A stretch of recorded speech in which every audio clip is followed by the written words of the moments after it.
Good morning, students. Today we'll talk about the chapter number 3 of English Reader class 8th. Chapter का नाम है death of trees और author का नाम है Ruskin bond. This is the photograph of author Ruskin bond. ये एक Indian author है with British origin. British origin मतलब इनके पेरेंट्स ब्रिटिशर्स थे और ये रहते इंडिया में थे, मसूरी में रहते थे और इन्होंने बहुत सारी किताबें लिखी हैं. He is a well known Indian author and it received awards like Padma Bhushan and Padma Shri. तो ये जब अपने छोटे थे मसूरी में तब वहाँ की कहानी है. उनके घर के पास से एक बाईपास निकल रहा था. बाईपास समझते हैं आप लोग, जो हाईवे होता है मेन शहर को अवॉइड करते हुए साइड से ट्रक्स के लिए ज़्यादातर एक रोड बना देते हैं जिसमें कि सीधे सीधे वो लोग एक शहर से दूसरे शहर निकल जाएं बिना शहर के अंदर जाते हुए. तो वो बाईपास बना रहे थे. तो डिपार्टमेंट है इसका PWD डिपार्टमेंट, यानी कि पब्लिक वर्क्स डिपार्टमेंट. जो डिपार्टमेंट रोड्स बनाता है, ब्रिजेस बनाता है, उस डिपार्टमेंट के पास एक काम था. तो उनके शहर के पास से जाना था. उनकी कॉटेज जो है, पहाड़ों में जो कॉटेज होती है, मतलब जिनकी स्लोपिंग रूफ होती है ना, वैसे लकड़ी के हट्स या घर, उन्हें कॉटेज कहते हैं. तो उनके कॉटेज के पास से ही रास्ता था जा रहा था. तो इनके घर के पास से वो रोड जा रही थी. तो इन्होंने रास्ते में जितने भी पेड़ थे वो काट दिए. ना सिर्फ रोड के पेड़ काटे बल्कि रोड के दोनों तरफ 50-60 फीट तक वो और भी जंगल साफ किया. क्योंकि रोड के आसपास आपने देखा होगा कभी हाई बाईपास से जाते हुए, रोड के दोनों तरफ खाली जगह होती है, या तो ट्रक्स के पार्क करने के लिए, या ढाबे होते हैं, या शॉप्स होती हैं. तो उसके लिए ना सिर्फ रोड का रास्ता साफ किया बल्कि दोनों तरफ भी जंगल साफ किया. तो ऑथर बड़ा दुखी है और वो इसको लेके बहुत परेशान है कि अब जानवरों के लिए, चिड़ियों के लिए जगह नहीं मिलेगी. और बाकी किसी और को दिक्कत नहीं है, वो इस बात से भी परेशान है कि क्यों नहीं औरों को परेशानी हो रही, क्यों नहीं कोई जना ये कह रहा कि पेड़ नहीं कटने चाहिए. वो basically the concept of the story is the nature is harmed in the name of development. Development के नाम पर, जैसे यहाँ पे है एग्जांपल रोड्स के लिए, कभी फैक्ट्रीज के लिए, कभी खेती के लिए जंगल बिना बात ही काटे जाते हैं. ये उस पर कहानी है. चलिए पढ़ते हैं. The peace and quiet of the Maplewood hillside disappeared forever one winter. एक सर्दी की बात है कि जो मेपलवुड, इस जंगल में ज़्यादातर पेड़ कौन से थे? मेपल के पेड़ थे. इस हिल साइड में जो मेपलवुड का जंगल था वहाँ की शांति एकदम नष्ट हो गई. कैसे नष्ट हो गई? जो पेड़ वगैरह सब वहाँ पे काट दिए तो वहाँ पे शांति बची ही नहीं. The powers that be decided to build another new road into the mountains. The powers मतलब सरकार. सरकार ने यहाँ पे डिसाइड करा है कि यहाँ पर एक नई सड़क बनाई जाएगी. Into the mountains right past the cottage, about 6 feet from the large window which had overlooked the forest for over 10 years. अब इसकी कॉटेज से बस 6 फुट दूर तक ये सारा जंगल काटा जा रहा है और यहाँ पर एक नई रोड बनाई जाएगी. In my journal I wrote. Journal क्या होता है? Diary.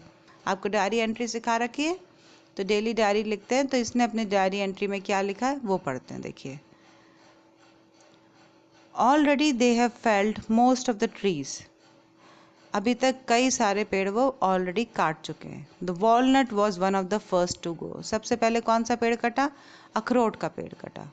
It was a tree I had lived with for over 10 years, watching it grow just as I had watched my neighbor's Prem's little son Rakesh grow up. पिछले 10 सालों से भी ज़्यादा मैं उसको बढ़ते हुए देख रहा था. जैसे कि इनका मेरा पड़ोसी जो प्रेम अंकल हैं, उनका जो बेटा है राकेश, वो भी 10 साल का है. जैसे मैंने राकेश को बढ़ते हुए देखा वैसे ही मैंने इस अखरोट के पेड़ को बढ़ते हुए देखा था. I knew this tree better than the others. मैं इस पेड़ को दूसरे लोगों से मुकाबले ज़्यादा अच्छे से जानता था. Another tree I will miss is the young deodar, the only one growing in the stretch of the woods. दूसरा जो पेड़ मैं मिस करूँगा वो है देवदार का पेड़. ज़्यादातर देवदार के पेड़ ऊंचे पहाड़ों पर होते हैं. यहाँ पर जो जंगल था वो मेपल के पेड़ ज़्यादा थे. तो यहाँ पर एक ही था पेड़ देवदार का. Some years back it was stunned from the lack of sunlight. कुछ साल पहले की बात है कि इसकी ग्रोथ रुक गई थी. Stunned means stop the growth of the tree. क्योंकि इसको सूरज की रोशनी पूरी नहीं मिल रही थी. आपको पता है कि सनलाइट कितनी ज़रूरी होती है पेड़ों को बढ़ने के लिए. तो उस पर दूसरे पेड़ों की छाया आ रही थी, तो वो उसको प्रॉपर सनलाइट नहीं मिल रही थी, उसकी ग्रोथ रुक रही थी. The oaks covered with its their branches. जो ओक के पेड़ थे उसकी टहनियाँ उस देवदार पेड़ के ऊपर आ रही थी, तो उस पर पूरी सनलाइट नहीं पहुंच रही थी. I cut away some of the overhanging branches and after that the deodar grew much faster. मैंने उसके ऊपर जो ओक की डालियां आ रही थी, लटक रही थी और सनलाइट रोक रही थी, उनको काट दिया था. तो उससे अब सफिशिएंट सनलाइट आ रही थी और देवदार का पेड़ फटाफट बढ़ रहा था. It was just coming into its own this year. इस साल वो पूरा बढ़ने वाला था. ग्रोथ ईयर उसकी कंप्लीट होने वाली थी, पूरा यंग ट्री बनने वाला था. Now it has been cut down in its prime. और अब उसकी प्राइम पर उसे काट दिया गया, मतलब पूरा बढ़ने नहीं दिया, उसको पहले ही काट दिया. Like my young brother on the road to Delhi last month. जैसे कि पिछले महीने मेरे छोटे भाई को मार दिया गया दिल्ली की सड़क पर. Both victims of road. दोनों ही सड़क की वजह से मरे. The tree killed by PWD. पेड़ को PWD ने क्यों काट दिया? सड़क बनाने के लिए. And my brother by a truck. सड़क पे चलते हुए एक बेकाबू ट्रक ने मेरे भाई को मार डाला. तो अब ये उस देवदार के पेड़ को अपने छोटे भाई से कंपेयर कर रहा है. जैसे अपने छोटे भाई का ध्यान रखता था, वैसे ही इसने देवदार के पेड़ का भी ध्यान रखा था, उसके बढ़ने में मदद की थी, उसको सफिशिएंट लाइट मिले इसकी कोशिश करी थी. और अब ये इन दोनों को कंपेयर कर रहा है कि दोनों सड़क की वजह से ही मारे गए. सड़क पे वो बेकाबू ट्रक ने मेरे छोटे भाई को मार दिया, वो उससे बहुत दुखी था, और अब सड़क बनने के लिए उस यंग देवदार के पेड़ को मार डाला. तो ये अपना बहुत दुख है और दोनों को कंपेयर कर रहा है कि और बहुत गुस्सा है इस सड़क से कि उसकी वजह से उसका छोटा भाई मारा गया और अब ये इतने सारे पेड़ मारे जा रहे हैं. 20 oaks have been felled just in this small stretch near the cottage. अब इसकी झोपड़ी के, इसकी कॉटेज के पास इतने छोटी सी जगह में ही 20 ओक के पेड़ काट डाले हैं. तो by the time this bypass reaches Jabarkhet from Dehradun, over thousands oak will have been slaughtered besides many other fine trees. कह रहा है कि जब इतने से जगह में ही 20 पेड़ मार दिए, तो जब जबरखेत तक देहरादून के पास जब ये बाईपास पहुंचेगा तो कितने हज़ारों ओक के पेड़ काट दिए जाएंगे. स्लॉटेड मीन्स मार दिए जाएंगे. और इसके साथ ना सिर्फ ओक के पेड़ मारे जाएंगे बल्कि दूसरे अच्छे पेड़ भी मारे जाएंगे. कौन से? Maples, deodar and pines. कौन कौन से पेड़ हैं यहाँ पर? ना सिर्फ ओक के पेड़ हैं या वॉलनट के पेड़ हैं, एक आध देवदार का पेड़ भी है. मेपल्स, दियोदार, पाइन्स, ये सब टाइप्स ऑफ ट्रीज हैं जो कि माउंटेन्स में होते हैं. ज़्यादातर इन पेड़ों को कितने सारे हैं वो हैरान हो रहा है और वो काउंट कर रहा है कि कितने हज़ारों पेड़ मार दिए जाएंगे. Most of them unnecessarily as they grow some 50 to 60 yards from the road side. ज़्यादातर पेड़ को काटने की ज़रूरत ही नहीं है, क्योंकि रोड की जगह जितनी है उतना तो ये लोग काट ही रहे हैं, बल्कि रोड के दोनों साइड उतनी ही जगह और काट रहे हैं, उतना जंगल और साफ़ कर रहे हैं. मैंने आपको बताया था कि कंस्ट्रक्शन होता है और खाली स्पेस छोड़नी होती है ट्रक्स के पार्किंग के लिए, तो जो रोड की जगह है वो जंगल साफ़ कर रहे हैं और रोड के दोनों साइड के जंगल भी ये लोग नष्ट कर रहे हैं. The trouble is hardly anyone, with the exception of the contractor who buys the felled trees, really believes that trees and shrubs are necessary. अब ऑथर को इस बात की भी हैरानी है, गुस्सा है कि किसी को भी ये लग नहीं रहा कि पेड़ और झाड़ियों की ज़रूरत है, सिवाय किसके? एक कॉन्ट्रैक्टर के, जो ये कटे हुए पेड़ों को फ्री में ले जाता है और जाके फिर उनकी लकड़ियाँ बेच रहा है. तो बस उस कॉन्ट्रैक्टर को ये पेड़ इंपॉर्टेंट लग रहे हैं और किसी को लग ही नहीं रहे कि इतने सारे पेड़ कट रहे हैं, तो किसी को दुख नहीं हो रहा. They get in the way so much, don't they? लोगों को लगता है कि पेड़ तो मुसीबत है, रास्ते में आ रहे हैं, काटो हटाओ.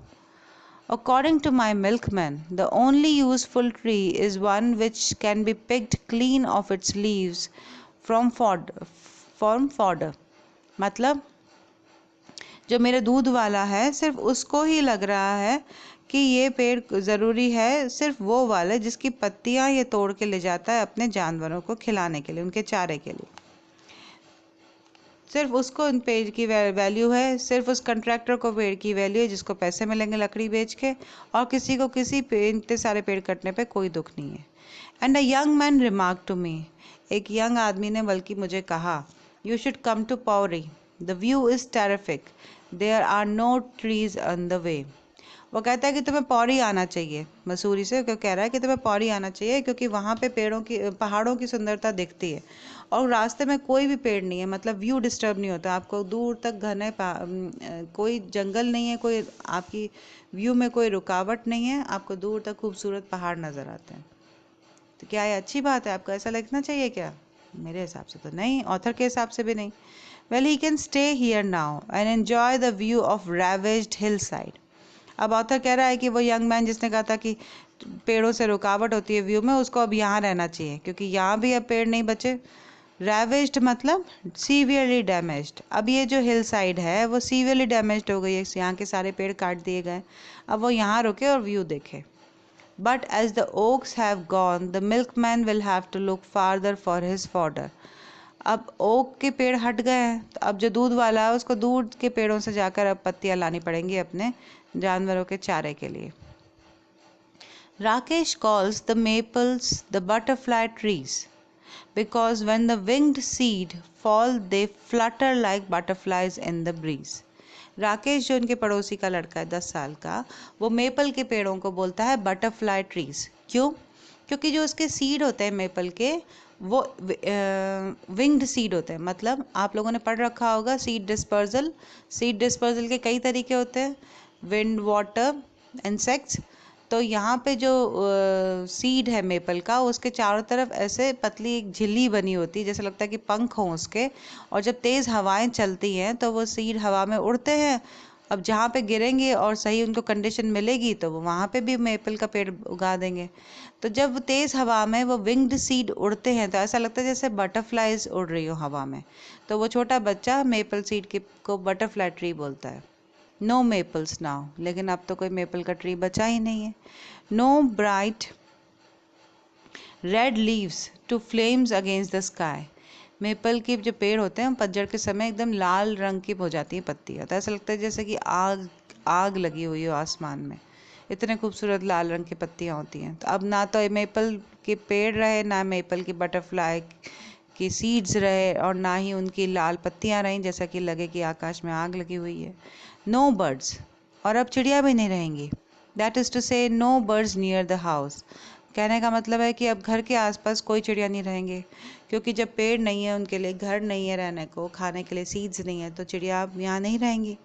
No longer will be possible for me to open the window and watch the scarlet minivets flitting through the dark green foliage of the oaks.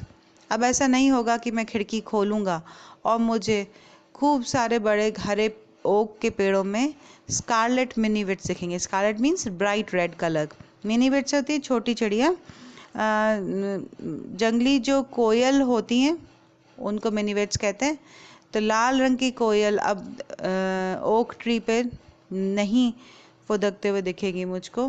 The long tailed magpies gliding through the trees. Long tail मतलब लंबी पूंछ, मैगपाइज माने नीलकंठ नाम की एक चिड़िया होती है ना। अब ग्लाइडिंग थ्रू द ट्रीज मतलब एक पेड़ से दूसरे पेड़ अब नहीं जाएंगी।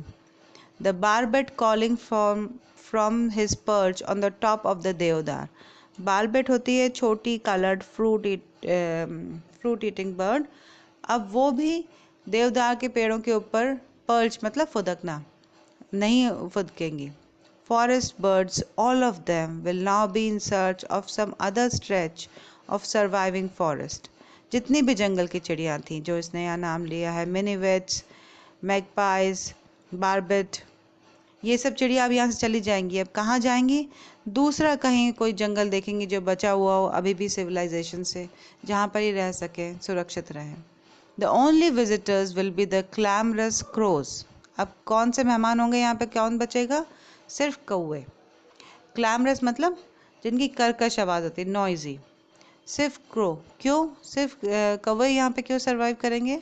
Who have learn to live with and of human and seem to multiply along with roads, houses and people. सिर्फ कौवे ऐसे हैं जिन्होंने इंसानों के साथ और मॉडर्नाइजेशन के साथ अडेप्ट कर लिया है। वो इंसानों के कचरे में से खाना ढूंढ लेते हैं, वो रोड्स के किनारे, घरों के किनारे आराम से रह पाते हैं। And even when all the people have gone, the crows with their harsh calls will be still around. और जब लोग भी नहीं रहेंगे यहाँ पर, मानिए कि यहाँ पे शॉप्स नहीं है, ट्रैफिक नहीं है, तब भी कौवे रह जाएंगे यहाँ पे। और कौवों से की जो हार्श कॉल्स, मतलब उनके जो आवाज़ होती है वो बहुत नॉइजी होती है और प्लीजिंग नहीं होती है। तो ये कह रहा है कि कौवे ही रह सकते हैं यहाँ पे, और उनकी बहुत अनप्लेजेंट साउंड रहेगी, क्योंकि अच्छी चिड़िया जिनके प्लेजेंट साउंड थी, वाइब्रेंट कलर्स थे, वो सब तो यहाँ से चले गए क्योंकि अब जंगल नहीं बचा। Other things to look forward to: trucks thundering past in the night, perhaps a tea and a pakora shop round the corner. अब दूसरी क्या चीज़ यहाँ पे देखने को मिलेगी? जब रोड बन जाएगी तो ट्रक्स मिलेंगे और उनकी तेज़ आवाज़। ज़्यादातर ट्रक्स रात को चलते हैं, तो रात को उनके हॉर्न की आवाज़ और तेज़ गाड़ियों की आवाज़ सुनाई देगी। हो सकता है यहाँ कहीं पास में कोई शॉप खुल जाए जिसमें चाय मिले, पकौड़े मिले। The grinding of gears, the music of motor horns. अब यहाँ पे सिर्फ गियर बदलने की और मोटर के हॉर्न्स की आवाज़ खुल आएगी, और चिड़ियों की चहचहाना और सुंदर वृक्ष अब यहाँ नहीं रहे। Will the whistling thrush be heard from above them? क्या यहाँ पर उन ट्रक्स के ऊपर क्या वो सुंदर चहचहाती हुई चिड़ियाएँ आएंगी? नहीं आएंगी। The explosions that continually shattered the silence of the mountains, as 1,000-year-old rocks are dynamited, have frightened away all but the most intrepid of birds and animals. Intrepid मतलब fearless। जो यहाँ इस जंगल में बर्ड्स और एनिमल रहते थे, fearless birds और animal रहते थे, वो डर के भाग गए। किसकी आवाज़ से? एक्सप्लोजन्स की आवाज़ से। देखिए, जब पहाड़ होते हैं तो पहाड़ के चारों तरफ रोड चलाते हैं तो रास्ता बहुत लंबा हो जाता है, ज़िगज़ैग रोड जो बनती है। तो लोग क्या करते हैं, पहाड़ों के बीच में से डायनामाइट डाल के, मतलब बॉम्ब लगा के एक्सप्लोजन करते हैं, जिससे कि चट्टानें टूट जाती हैं और बीच में रास्ता बन जाता है। जैसे एक टनल बन जाती है, तो इससे रोड भी छोटी होती है, रास्ता भी छोटा होता है, लेकिन इससे प्रकृति को कितना नुकसान होता है। ना सिर्फ पेड़ कटे बल्कि पहाड़ भी कटे, लैंडस्लाइड, इरोजन, ये सब भी बढ़ जाता है। इन बम की आवाज़ों को सुन के यहाँ से जंगल के जानवर और चिड़िया सब भाग गए। अब वो यहाँ पे वापस नहीं आएंगे। Somehow I don't think we shall wait too long for the tea shop to arrive. कभी कभी मुझे लगता है कि हमें बहुत इंतज़ार नहीं करना पड़ेगा जहाँ पे चाय की दुकान खुलने के लिए, जल्दी खुल जाएगी। There must be some other quiet corner, possibly on the next mountain, where the new roads have yet to come into being. हो सकता है किसी और पहाड़ में, किसी और कोने पर, अभी जहाँ पे सिविलाइजेशन नहीं हुई है, नई सड़कें नहीं बनी हैं, वहाँ पर अभी भी शायद जंगल हो, अभी भी वहाँ पर शांति हो। No doubt this is a negative attitude, and if I had any sense, I would open my own tea shop. Author को पता है कि वो बहुत नेगेटिव सोच रहा है, उसको लग रहा है कि मॉडर्नाइजेशन का ये बहुत नेगेटिव अप्रोच है, पर वो कह रहा है कि मेरी जगह कोई और समझदार आदमी होता तो अभी तक वो खुद अपॉर्चुनिटी देखता और अपनी खुद की एक टी शॉप खोल लेता, क्योंकि अब यहाँ भीड़ बने आएगी और उसकी दुकान बहुत चलेगी। To retreat is to be a loser. पीछे हटना, इसका मतलब क्या होता है? लूज़र है। But the trees are loser too. लेकिन यहाँ पे लूज़र कौन है? ट्रीज भी तो हैं जिनको काट डाला, मार डाला। And when they fall they do so with certain dignity. लेकिन जब पेड़ गिरते हैं तो उनके गिरने में भी एक ग्रेस होती है, वो एक डिग्निटी के साथ मरते हैं। Never mind, people come and go, the mountains remain. कोई बात नहीं, चलिए छोड़िए, लोग तो आते जाते रहेंगे, लेकिन यहाँ पे हमेशा कौन बना रहेगा? माउंटेन्स बने रहेंगे। ये थोड़ी डिप्रेसिंग सी स्टोरी है, पर सच है। यहाँ सिविलाइजेशन के नाम पे, इंडस्ट्रियल ग्रोथ के नाम पे, पॉपुलेशन के रहने के, खेती करने के लिए, रोड्स बनाने के लिए कई सारे जंगल मारे गए और काटे गए हैं। लेकिन अब ये नया रूल हो गया गवर्नमेंट का कि अब पेड़ों को जड़ से उखाड़ना पड़ता है और जहाँ पे कंस्ट्रक्शन नहीं है उस जगह उनको वापस उगाना पड़ता है। सो आई एम होपिंग कि there is still hope, and this completes our chapter. See you in the next class.